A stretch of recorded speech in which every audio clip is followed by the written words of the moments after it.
Continuamos hoy, amigo oyente, viajando por el libro de Apocalipsis, y llegamos al capítulo 9 de este maravilloso libro. Y aquí podemos observar que se tocan las últimas 3 trompetas. Estas últimas 3 están separadas de las primeras 4 por el hecho de que aquí tenemos 3 trompetas de ayes. Es decir, que se nos dijo en el capítulo 8, versículo 13, «Y miré y oí a un ángel volar por en medio del cielo, diciendo a gran voz, ¡Ay, ay, ay de los que moran en la tierra a causa de los otros toques de trompeta que están para sonar los 3 ángeles!» Aquí tenemos entonces estas 3 últimas trompetas. Prácticamente hablando, amigo oyente, hemos entrado a una porción que tiene mucho significado y es muy simbólica en cierto sentido. Pero queremos hacer una declaración en cuanto a esto. Nos encontramos ahora en una sección que es muy misteriosa y extraña. Esta es una sección que hasta lo hace sobresaltar a uno, y esto ha provocado que se llegue a presentar toda clase de interpretaciones.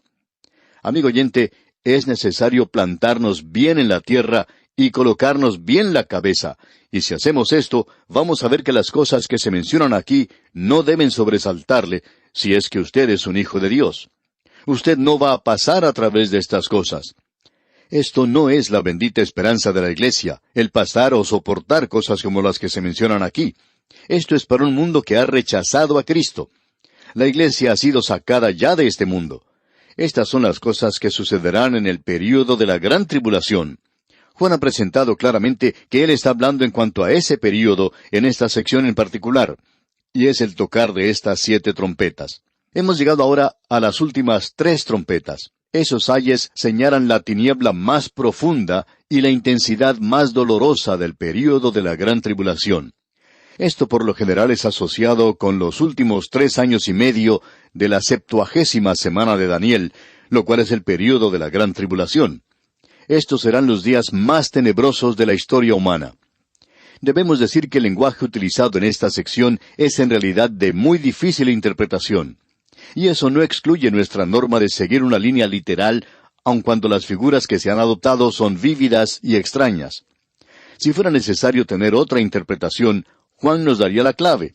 Así que con esto en mente, sabiendo que esto cuadra bien aquí, y también conociendo que tenemos que tener cuidado con nuestra interpretación, comencemos a leer el capítulo 9 de Apocalipsis, versículo 1, que dice, «El 5º ángel tocó la trompeta, y vio una estrella que cayó del cielo a la tierra, y se le dio la llave del pozo del abismo». En primer lugar debemos observar a esta estrella. Ya hemos visto 2 estrellas, y dijimos que eran estrellas pequeñas, meteoros que caen sobre la tierra. Usted probablemente habrá escuchado la historia de un joven y una joven que se habían comprometido a casarse. Estaban cierta noche de verano, sentados en el patio de su casa, y comenzaron a jugar un juego. Si él podía ver primero una estrella fugaz, entonces podía darle un beso. Pero si ella la veía primero, entonces él no podía besarla. Bueno, el joven se enojó con ella porque comenzó a contar luciérnagas, y por cierto que tenía mucha ventaja allí. Ahora, los meteoros son estrellas fugaces que uno puede ver en una noche de verano. Y aquí tenemos una clase diferente de estrella, porque se le da el nombre de una persona, y actúa inteligentemente. Así es que estamos hablando aquí de una persona muy fuera de lo común. Esta estrella, por tanto, es diferente de la estrella que se mencionó al tocar la 4ª trompeta. Esta estrella actúa con inteligencia. Se le ha dado una llave que utiliza, y no es una estrella inanimada, porque no pensamos que una estrella inanimada llegue a hacer eso. Creemos que esta estrella es Satanás. Hay algunos que la han identificado como el anticristo. Si así fuera, esto apoya el punto de vista de que el anticristo es Satanás encarnado, pero nosotros no aceptamos eso. Nuestra opinión es que el anticristo es exactamente eso. Él es todo lo que Cristo no es. Es motivado por Satanás. Ahora, las razones para interpretar esta estrella como Satanás son las siguientes. Por ejemplo, cuando él es mencionado allá en Isaías capítulo 14, versículo 12, lo que veremos más adelante. Pero, ¿qué fue lo que causó que la principal criatura, la más grande criatura creada por Dios, cayera de tal manera? Bueno, en Isaías capítulo 14, versículo 12 se nos dice, «¿Cómo caíste del cielo, oh lucero, hijo de la mañana? Cortado fuiste por tierra, tú que debilitabas a las naciones». Y luego el Señor Jesucristo mismo dijo en el Evangelio según San Lucas, capítulo 10, versículo 18, «Yo veía a Satanás caer del cielo como un rayo». Eso sería como una estrella fugaz.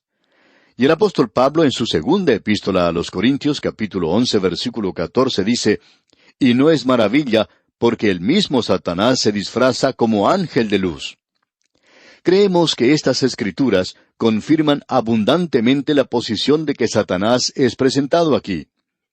Juan declarará más adelante que Satanás fue expulsado del cielo y arrojado a la tierra allá en Apocalipsis capítulo 12, versículos 7 al 9. Ahora, si hemos establecido el hecho de que aquí estamos hablando de Satanás arrojado del cielo, ¿qué es lo que él hace?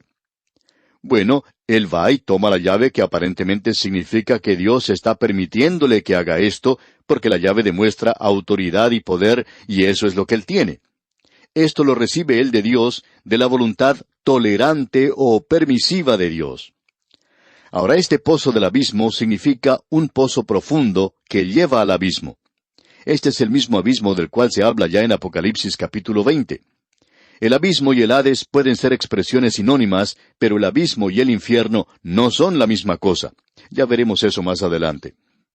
Lo importante aquí es notar que el Señor Jesucristo probablemente se refería a esto allá en el capítulo 12 del Evangelio según San Mateo, versículo 40, donde decía, «Porque como estuvo Jonás en el vientre del gran pez 3 días y 3 noches, así estará el Hijo del Hombre en el corazón de la tierra 3 días y 3 noches». Él hablaba allí de su descenso al corazón de la tierra. El cuerpo del Señor Jesús no estaba en realidad sepultado en la tierra. Él fue colocado en una tumba nueva, y por cierto que no estaba en el corazón de la tierra. Más bien lo que tenemos en este lenguaje de Mateo es que Él fue al abismo, y esto es aparentemente el Hades o el Seol. Él fue allí porque este lugar tiene 2 compartimientos. El Señor Jesucristo presentó esto obviamente cuando Él habló del hombre rico y Lázaro, de cómo este hombre rico y el hombre pobre habían muerto, y que el hombre rico no fue al infierno, sino que fue a este lugar aquí, y el hombre pobre se encontraba en el seno de Abraham, o en el paraíso, como el Señor lo llamó. El Señor bajó allí en su muerte para anunciar a los salvos su victoria, y que Él les iba a llevar a la presencia de Dios. Eso es lo que creemos que el apóstol Pablo quiso decir cuando él expresa en su carta a los Efesios, capítulo 4, versículo 8, que llevó cautiva la cautividad. Él fue al abismo para anunciar que ya se había logrado eso por su redención. Pero queremos agregar lo siguiente. Creemos que nos corresponde no ser dogmáticos donde la Escritura no dice nada. Pero aquí tenemos un pensamiento de que hay un pozo que lleva desde la superficie de la tierra al corazón de la tierra. Sabemos que cuando decimos algo así, parecería que somos supersticiosos, y no decimos que aún aceptamos esto. Pero permítanos expresarlo de la siguiente manera. Lo aceptamos, pero no somos dogmáticos en cuanto a esto. Si alguien tiene alguna información que nosotros no tenemos, y nos pueden mostrar y probar de que esto quiere decir algo diferente, pues nos alegraría mucho aceptarlo. Pero el Señor ahora tiene la llave, digamos de paso. El apóstol Pedro nos dice que los demonios están allí en prisión. El Señor Jesucristo dijo en el Evangelio según San Lucas, capítulo 8, versículos 30 y 31, y le preguntó Jesús diciendo, ¿cómo te llamas? Y él dijo, Legión, porque muchos demonios habían entrado en él, y le rogaban que no les mandase ir al abismo. De paso, digamos que este es un lugar muy pequeño. Hay algunos que opinan que el cielo y el infierno son cosas de la mitología, y que el cielo es como una hermosa isla en algún lugar, una tierra de jauja, que está flotando en algún lugar en el espacio. Amigo oyente, eso no es lo que enseña la palabra de Dios. La palabra de Dios enseña que el cielo es un lugar literal, como el lugar en el cual usted vive hoy, y el infierno es más literal que el lugar donde usted vive. Oyentes nos escriben a veces diciéndonos que el lugar donde ellos viven es como si fuera un desierto. Como quiera que sea, aquí estamos hablando de aquello que es literal. Así es entonces que, durante la última parte del período de la gran tribulación, se le da a Satanás la llave, y a él se le da una libertad que nunca antes había tenido, y eso explica el por qué los hombres no pueden morir durante este período. Satanás quiere mantenerlos vivos, él no quiere que su ejército sea diezmado. Y en el versículo 2 de este capítulo 9 de Apocalipsis leemos, «Y abrió el pozo del abismo, y subió humo del pozo como humo de un gran horno, y se oscureció el sol y el aire por el humo del pozo. De ese pozo que lleva al abismo saldrá un humo como de un volcán en erupción que cubrirá toda la tierra. Esta es una contaminación de la peor clase. Y opinamos que la interpretación literal de esto es la que nos satisface más, tanto a nosotros como a muchos otros. Luego en los versículos 3 y 4 leemos, «Y del humo salieron langostas sobre la tierra, y se les dio poder, como tienen poder los escorpiones de la tierra. Y se les mandó que no dañasen a la hierba de la tierra, ni a cosa verde alguna, ni a ningún árbol, sino solamente a los hombres que no tuviesen el sello de Dios en sus frentes». Esto supera toda descripción. Opinamos que Juan aquí presenta los símbolos de un lenguaje simbólico que describe criaturas que son tan terribles que esta es la única manera en que él puede expresarse. Observemos esto. Estas eran langostas, pero de un carácter o un tipo completamente diferente. No son langostas comunes de ninguna manera. En primer lugar, no comen ninguna clase de vegetales ni productos de la tierra. Sabemos que las langostas del día de hoy no comen otra cosa sino las cosas verdes, y aquí éstas ni siquiera tocan lo verde. Y luego, las langostas de la tierra no tienen rey. Eso se nos dice allá en Proverbios capítulo 30, versículo 27. Las langostas que no tienen rey. Pero éstas tienen un rey. Y en la plaga en Egipto, y de paso digamos que hay una similitud muy grande entre esta plaga con la plaga en Egipto, como hemos notado anteriormente. En la plaga de Egipto, el escritor inspirado dijo que antes de estas langostas no había nada que fuera semejante a ellas, ni tampoco las habría después. Así es que esta es una clase de langostas diferentes, diferente también a la de la plaga de Egipto. Otra cosa que destaca Govet en cuanto a estas langostas es que son criaturas que tienen un parecido con los nombres literales de los animales: el león, el caballo, el escorpión y el hombre. Ahora observemos todo esto. Esta es una plaga de langostas que es tan literal como la plaga de langostas en Egipto. Usted recordará que cuando estudiamos el libro de Joel, él profetizó en cuanto a que vendría una plaga de langostas. Si usted no se acuerda de eso, puede ver lo que dice allá el capítulo 1 de Joel. Confiamos que usted esté comenzando a darse cuenta de que es necesario tener un conocimiento previo del Antiguo Testamento para poder comprender el Apocalipsis. La diferencia entre las langostas aquí y las langostas que menciona Joel es el carácter de estas langostas y el objetivo o blanco de su destrucción. Ellos pican como un alacrán, como los escorpiones, y su blanco son los hombres malos. Luego en el versículo 5 de este capítulo 9 de Apocalipsis leemos, «Y les fue dado no que los matasen, sino que los atormentasen 5 meses, y su tormento era como tormento de escorpión cuando hiere al hombre». El cuerpo del escorpión se parece al de una langosta de mar, y habita en casi todas las regiones cálidas y templadas del globo. Su cola termina en una uña acerada, y aunque su picadura no es mortal, por cierto que es muy dolorosa. Pues bien, ese es el cuadro que se nos presenta aquí. Estos fueron mencionados por Josué, y estamos dedicando un poquito de tiempo aquí, cuando Josué menciona al tábano. Allá en el libro de Josué, capítulo 24, versículo 12, leemos, «Y envié delante de vosotros tábanos, los cuales los arrojaron de delante de vosotros, esto es, a los 2 reyes de los amorreos, no con tu espada ni con tu arco». Usted puede darse cuenta que los hijos de Israel estaban familiarizados con el Antiguo Testamento. Los creyentes en aquel día comprenderían lo que él está diciendo en cuanto a estos escorpiones.